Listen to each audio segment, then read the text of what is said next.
What's up guys, my name is Ace, and we got our first big patch in the Black Ops 6 beta that addressed several complaints, including, surprisingly, the big one, skill-based matchmaking. What they've done today is they've separated the two playlists into Open Mosh Pit and Mosh Pit, and the difference here is Open Mosh Pit has reduced skill-based matchmaking. It's still there, but they state skill consideration is drastically reduced when matchmaking, with the goal of providing more varied match experiences and outcomes. This playlist will match players with and against players of more varied skill differences in the current multiplayer matchmaking system. So this is a reduced SBMM mode, and you're seeing gameplay of this in the background. My experience with it so far, keeping in mind we're still in the closed beta, and therefore it's more likely that the player base is going to be skewing a little bit more toward the higher skill side or the more dedicated player side compared to the open portion. But so far my experience with this has generally been still a little bit on the difficult side. However, I absolutely noticed more skill variance throughout a lobby. Like, there's still going to be some beasts on the other team in my experience generally, but it's more of a mix. There's also some average to slightly below average looking players mixed in there as well. Obviously this does vary on a game-to-game basis as well, which, by the way, there are still disbanding lobbies in this, so after you finish a game, it's still going to reshuffle you and search again, which is unfortunate. That's something I'd really like to see them try throughout the beta, is a persistent lobby mosh pit, or just persistent lobbies in general. Try to enable that for a little bit. I think they did that back in Cold War, and that was great. I really enjoyed that. Either way, especially when playing solo, my experience has definitely been better so far in this mode. Even though I'm not like dominating every single lobby or anything like that, nowhere even close, I'm still having a better experience overall. And another big thing I want to point out is the matchmaking times are like insanely fast in this mode relative to what I normally experience in regular modes in Call of Duty. So I think that really goes to show how much skill has been impacting matchmaking times, at least for some people. Maybe not for everyone, but for me, seems to have a really big impact. Now, one other thing I wanted to say about this topic is the fact that they brought this in as a playlist option rather than just reducing it across the board for a bit and then seeing how things play out. There is an inherent issue to handling things this way. When you do this and announce that this mode has reduced SBMM, that mode will naturally tend to attract the types of players that are looking to escape SBMM. And those players are usually the higher skilled players. And as a result, I do think this mode will tend to attract the higher skilled players more so than the average to below average players that are likely to have a better experience outside of this mode. So that is absolutely a factor to consider here as well. But overall, I do appreciate the fact that they're at least trying something here. I don't know if this is going to result in any improvements long-term with the franchise, or if it's something they're just going to try out, and then at the end of the beta, we get the data on it, and they'll say, well, it looks like people are leaving games more often, or the average player preferred to play the other modes, so therefore we're getting rid of this. And this just reinforces the fact that our matchmaking system is the way we want it. Time will tell. I know I'm a little bit jaded when it comes to this topic, but that's just how I see things playing out here. Although I am curious to hear your experience with this for anybody that has tried out the Open Mosh Pit. Have you noticed that it's a better experience, a worse experience, or really no noticeable difference on average? Just let me know about that down below. Now let's talk about some of the other changes that took place. One thing they mentioned is looking ahead, they're going to be making additional perk changes, including slot assignments for launch. So they are going to be tweaking things, moving things around a little bit. And that's good to know because I definitely have some gripes with the perks in their current state. And I'll get into that more so with like a dedicated video or my final beta review. Also, they mentioned they're going to be making reloading while wall jumping default for launch. And now let's get into the patch notes for today's update.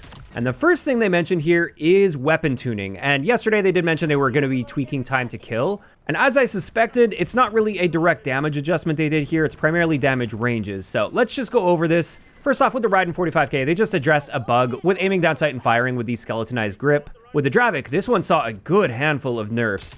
And this was starting to take over as like the primary SMG at least. Probably even the primary gun that a lot of people were using. At least like the people that were taking it really seriously and trying to play it competitively. With this, they didn't harm any of our damage values, but our range values were all reduced pretty much across the board here. Like our maximum damage range went from 17.8 meters down to 14.6 meters. They also reduced the fire rate from 667 rounds per minute down to 652 rounds per minute. They reduced our headshot multiplier from 1.3 down to 1.25. And this now means you can't get a 3-shot kill with 3 headshots in a row like we could previously. And then they nerfed basically all our handling and mobility stats a little bit on that as well, just by a very small margin, but they did tone those back a bit. Then for the M10 Breacher, the shotgun we have available, they slightly reduced the rechamber interrupt time to better match the animation to make it feel a bit more fluid. Our walking speed while charging the shotgun was reduced a little bit, so you can't walk around with a fully charged shotgun as effectively. Our aim down sight movement speed was also reduced a little bit, and they addressed an issue that caused the charge state to become stuck after a melee attack or equipment use. Next, for the M8, they slightly increased view kick strength and duration, so a little bit more recoil on that. And they nerfed our handling and mobility stats, again, just a little bit, just like with the Dravik, they just slightly toned all of our handling and mobility stats back a bit, just to take some of the power away from that, while still maintaining its raw power potential, with its ability to one burst if you can land all your shots. And then finally, for our weapon adjustments, with the VS Recon, they significantly improved our rechamber stability. So there we go, some weapon balancing that's already taken place in the beta. Next, let's talk about the doors on the maps. They've made some adjustments here, and let's have a look at what they did on the Forge. Every one of the doors labeled in green is now permanently open, so they've effectively just eliminated that door from the equation on this map, whereas all of the red doors will remain closed as they were before today's update. It's also worth mentioning these doors, when opened, will now stay open for 4 seconds rather than 2 seconds. So they'll stay open longer, and the range at which the doors will open automatically if you walk up to them, that has also been increased. So that's the Forge, and that's the map I'd say most people had the issues with the doors. However, on Cortex, they also adjusted some of the doors here, and you can see they've permanently opened 3 out of those doors, whereas the rest are going to remain closed. And I think overall, these are some nice improvements to see with the doors. Next up, a change that kind of flew under the radar. I haven't seen too many people talking about this yet, but I'm really happy to see it, because this was one of my minor gripes with the gameplay. They've increased the visible range of the minimap by 15%. And that's nice to see. I still hope they bring a forward intel perk at some point down the road, but I'm glad to see our default minimap range has been increased already throughout the beta. Next, when it comes to the wall jumps, they increased the allowable angle for a side wall jump to reduce accidental forward wall jumps. For spawns, they mentioned they adjusted spawn logic for enemy player influence on nearby spawns. I still think we're probably going to need some more spawn tuning going forward based on my experience with this so far today, but we got our first pass at least to our spawn adjustments. For progression, they increased our weapon XP earn rates, our overclock earn rates for the skewer score streak, as well as the drone pod field upgrade.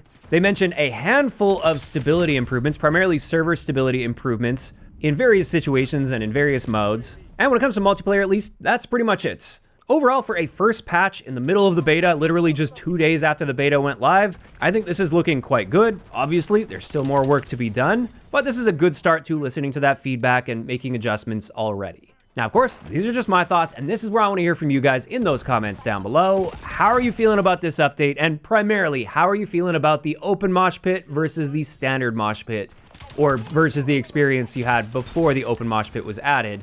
If you enjoyed this video, a like rating is always appreciated, and don't forget to subscribe for more if you haven't already. I'll talk to you guys next time.